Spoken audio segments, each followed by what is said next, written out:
Честитки уште еднаш, крлевизмите се ставени на хартија и ќе останат како траен белег на твоето творештво.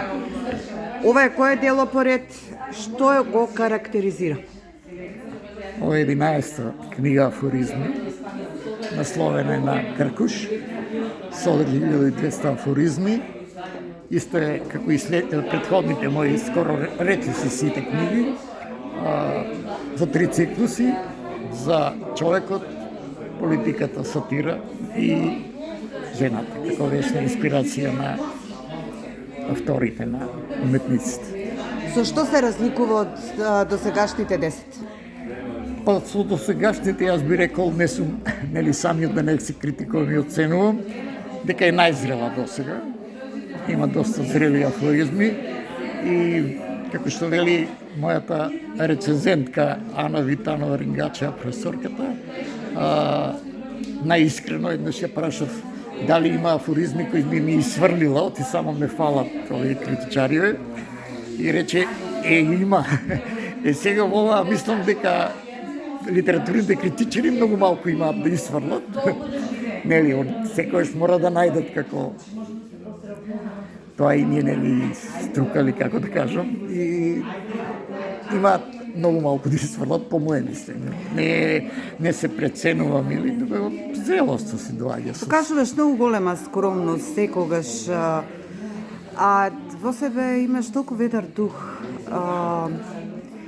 и умеш во секоја ситуација да изнајдеш збор, да кажеш афоризам. Не ли тоа добра човечка вредност?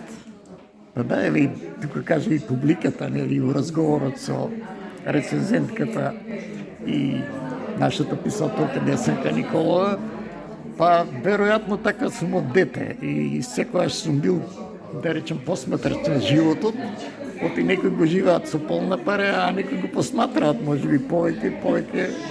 И така луѓето ме интересирале, народот општо, духовитоста на народот, што од мал слушав, значи постари луѓе, и терав да ми раскажуваат, и сега на многу луѓе се подсетувам од минатото, од детството, и од нив сум, нели, остроумноста не е нешто дадено, таа мора да се низ животот да ја остриш на некој, да ја остриш, а ќе остриш ако слегнеш меѓу луѓето.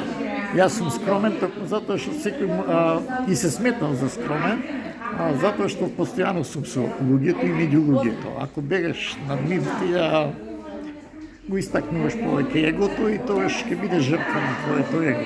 Кај мене егото веќе се сведува на минимум, може и годините го прават тоа.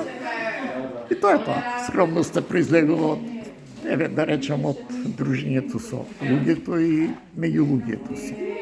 И не правам разлики по вера, по нација, по занимање.